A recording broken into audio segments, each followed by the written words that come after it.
There, I'm putting out this incense. It's been setting up some good vibes. Patchouli rose, if you ever have a chance to grab some incense. Patchouli and rose.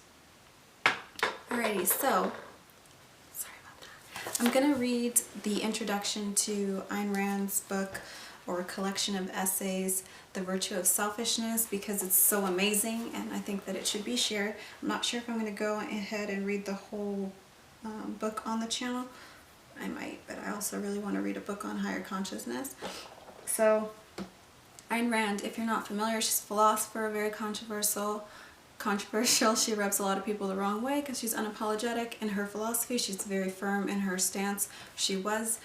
I love her for that. I respect her for that. And a lot of people either love her or hate her, but it is what it is. The introduction to this book is stellar in her defense of the use of selfishness itself as a virtue, because it really just kind of infuriates people on a basic level to say that selfishness could even be anything that is honorable or respectable. But she goes on, again, very unapologetically and explains it pretty expertly. Overall, this book is a compilation of articles from the Objectivist newsletter, which she and Nathaniel Brandon, her very close colleague and lover, put together and released a lot of answers to questions where people could write in. I think it mentions it in the introduction itself. There's a portion of the newsletter called the Ammunition Department, Intellectual Ammunition, where you could just write in questions about how objectivism, which is their philosophy, would approach certain things, and they would respond with these articles. And some of these were from, no, all of these are from that newsletter, but they address these questions. So I will go ahead and share with you the introduction, and if you're interested in looking into it further, I highly recommend going into her work. Of course, everything is not going to be something that you agree with, possibly, but that the idea is to get yourself thinking. You know, it's interesting to discuss philosophy with philosophy students because they kind of, they have that Goodwill Hunting mindset about it, where that scene where he goes out to the bar, he's trying to pick up on this chick, and he gets interrupted by this, I guess it's like a Harvard guy, and he starts trying to talk him down because he knows that he's not from that sort of academic background, and he just kind of, oh, where do you go to school? What do you study? And you know, history. Oh, that was between recess and lunch, right? That was nap time. Like, just kind of really talking down to him, and then he starts regurgitating this information to impress this girl, and Matt Damon, who plays Will, he kind of just starts saying the exact same things with him verbatim, quoting the textbooks that he's regurgitating his stance and his perspective from. And I think that's hilariously accurate to what a lot of people do. So philosophy is not about taking in every single tenet that is a part of, just like with anything, you don't, even with religion, politics, all of these things, you still have to build your own frame of reference, your own mind, which is what philosophy is all about. Morals, ethics, all of these things, which are fantastic. And see, like, I agree with Ayn Rand's unapologetic nature. Like, if you don't like me, you've got bad taste, or you're unethical. I'm just kidding, but the other end of the coin is that she was an atheist, but she gives her credence for that based on coming from Soviet Russia, seeing how religion oppressed people and kept you in a state that's smaller than someone that's larger than you, so you can never be fully powerful. I get that, but then at the other end of the token, then most objectivists, I went to a talk or a lecture, and they're all atheists, just because they think that in order to be an objectivist you must be atheist, and that's not the case. You basically build your framework and live out the tenets that you agree with. For Rand, she just wouldn't do anything other than that, 'cause she's very stubborn. But you get to decide for yourself, and I think if you explore objectivism, if at the very least it'll kind of open your mind to some new concepts, and I'm hoping that this introduction will help you with the same. Again, it's kind of basically going over why selfishness is a virtue, and then the rest of the book is a collection of essays on the objectivist philosophy in relation or response to certain social triggers or concepts. Alright, so let's begin. Introduction. The title of this book may evoke the kind of question that I hear once in a while. Why do you use the word selfishness to denote virtuous qualities of character when that word antagonizes so many people to whom it does not mean the things you mean? To those who ask it, my answer is, for the reason that makes you afraid of it. So right there, it just shows you, it punches you in the face. Ayn Rand uses selfishness as a virtue, even though it pisses people off, even though it makes people uncomfortable, even though others don't understand it, because she's not using the term in the way that they use it. She uses it for the reason that makes you afraid of it. So I'm going to use this because I know what the true meaning of it is. I know what I mean by it, and I'm not going to shy away from doing or behaving or acting in a certain way because it's going to trigger others.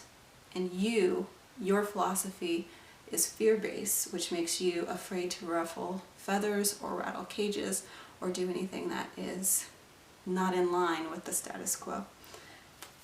So, I'm telling you, Ayn Rand. But there are others who would not ask that question, sensing the moral cowardice it implies, yet who are unable to formulate my actual reason or to identify the profound moral issue involved. It is to them that I will give a more explicit answer.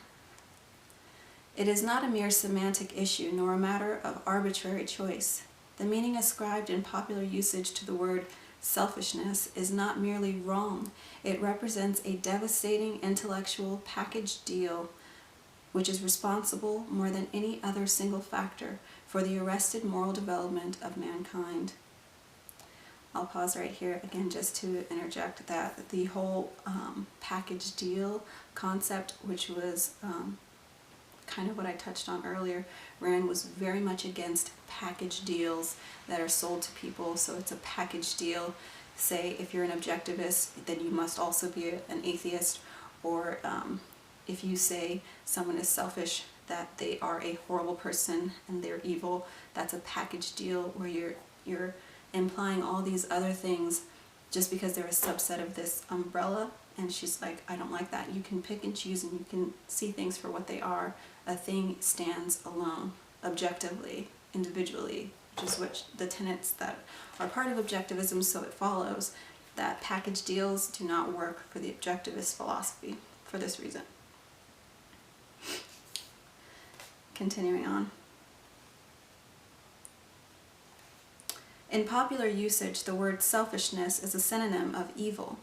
The image it conjures is of a murderous brute who tramples over piles of corpses to achieve his own ends, who cares for no living being, and pursues nothing but the gratification of the mindless whims of any immediate moment.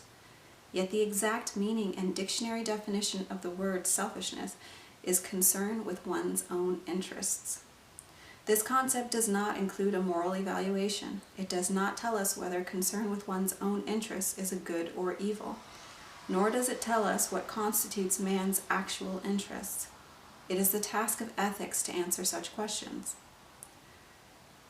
The ethics of altruism has created the image of the brute as its answer, in order to make men accept two inhuman tenets.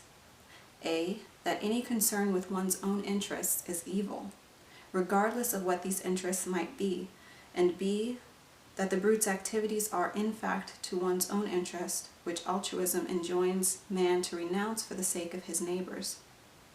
For a view of the nature of altruism, its consequences, and the enormity of the moral corruption it perpetrates, I shall refer you to Atlas Shrugged, or to any of today's newspaper headlines. What concerns us here is altruism's default in the field of ethical theory. Atlas Shrugged is one of Ayn Rand's famous novels. It's very lengthy, but it goes into depth. She uses she uses fiction to paint a picture, tell a story, and then she injects her nonfiction philosophy inside of it. So the characters live out the principles that she holds in her philosophy. It's a pretty cool read. It gets a little fantastical towards the end, but it's actually really great at pointing a picture of some of these virtues and the things that objectivists stand by. There are two moral questions which altruism lumps together into one package deal. 1. What are values? 2. Who should be the beneficiary of values? Altruism substitutes the second for the first. It evades the task of defining a code of moral values, thus leaving man, in fact, without moral guidance. Altruism declares that any action taken for the benefit of others is good, and any action taken for one's own benefit is evil. Thus, the beneficiary of an action is the only criterion of moral value, and so long as that beneficiary is anybody other than oneself, anything goes.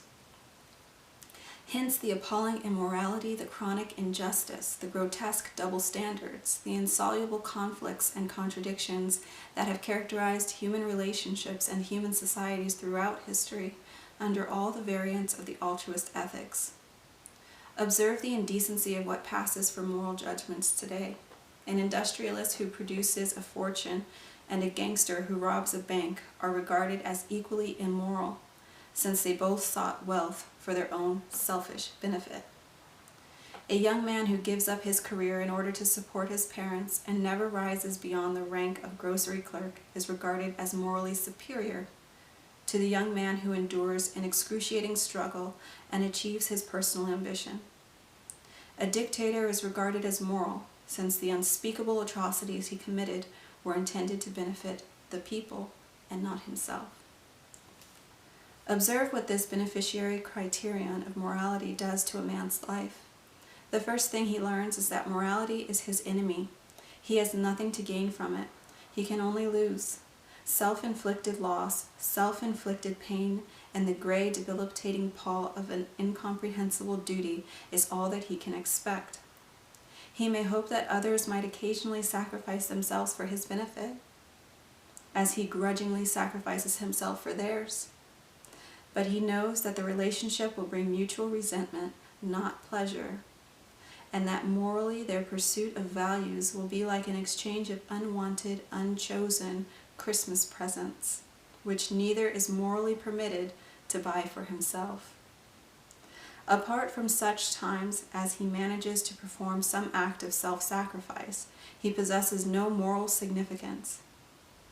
Morality takes no cognizance of him and has nothing to say to him for guidance in the crucial issues of his life. It is only his own personal, private, selfish life, and as such it is regarded either as evil or at best amoral. So she gives some great examples here of where the major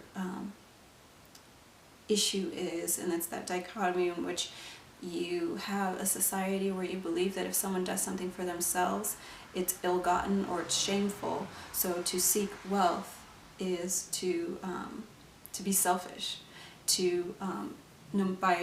regardless of which means you go about doing that, whether you work hard and you achieve and you persevere and you achieve your goals, it's just as selfish and self-serving and shameful as, like she says, a robber who makes a life of stealing from others. But if you switch it around and you become, say, a politician and you do the Robin Hood thing where you take from the rich and give to the poor, then you're morally sound because it's altruistic. You're doing it for the people. So the people who have their hand out are more important and more moral than the people who are the actors and go about doing something to achieve because their aims are to better themselves. She has a great part in Atlas Shrugged where she has a character, Francisco de Ansonia, who discusses how money is not the root of all evil. In fact, it's the root of the mind and production and man's ability to create. And so it's a symbol. Money is a symbol of innovation and creativity and thought and achievement and should be revered. And just that shift in mindset, what we know about the law of attraction is if you have a relationship to money that believes that it truly is the root of all evil and that wealthy people are evil intrinsically, regardless of the means they went to go about achieving that or acquiring that wealth, then you're setting yourself up to have a relationship with money that doesn't allow it to come into your life, and you're never going to pass that ceiling because you have this very set lack mindset, or this repellent towards that which you seek. So you can't look down your nose at it.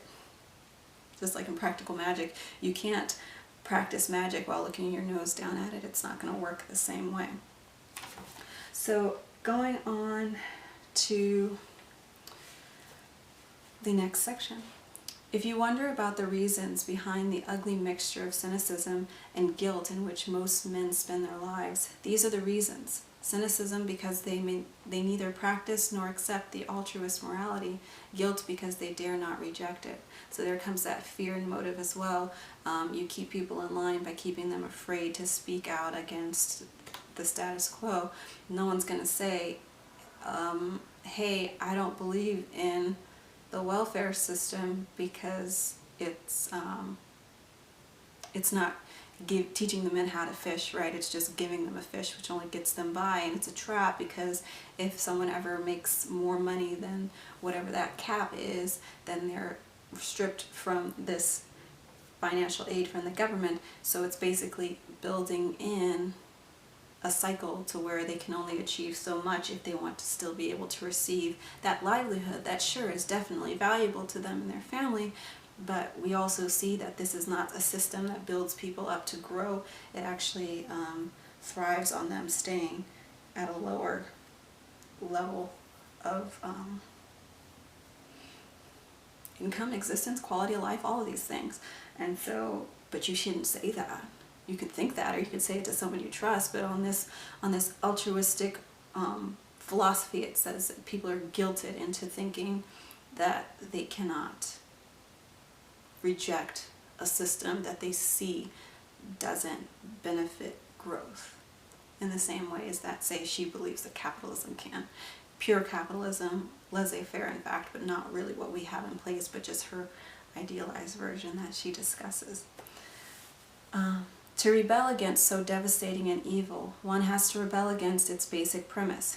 To redeem both man and morality, it is the concept of selfishness that one has to redeem. The first step is to assert man's right to a moral existence. That is, to recognize his need of a moral code to guide the course and fulfillment of his own life. For a brief outline of the nature and the validation of a rational morality, see my lecture on the objectivist ethics, which follows. The reasons why man needs a moral code will tell you that the purpose of morality is to define man's proper values and interests. That concern with his own interests is the essence of all moral existence, and that man must be the beneficiary of his own moral actions. Moral actions. Since all values have to be gained and or kept by men's actions, any breach between actor and beneficiary necessitates an injustice. The sacrifice of some men to others, of the actors to the non-actors, of the moral to the immoral. Nothing could ever justify such a breach, and no one ever has. The choice of the beneficiary of moral values is merely a preliminary or introductory issue in the field of morality. It is not a substitute for morality, nor a criterion of moral value, as altruism has made it.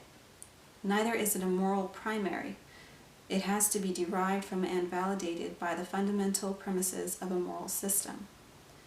The objectivist ethics hold that the actor must always be the beneficiary of his action, and that man must act for his own rational self-interest. But his right to do so is derived from his nature as man and from the function of moral values in human life. I'm going to read that again. But his right to do so is derived from his nature as man and from the function of moral values in human life. So as a man, it's your intrinsic right to seek to better yourself, to seek to increase your life and your ability to live freely, but with this moral code. So this is why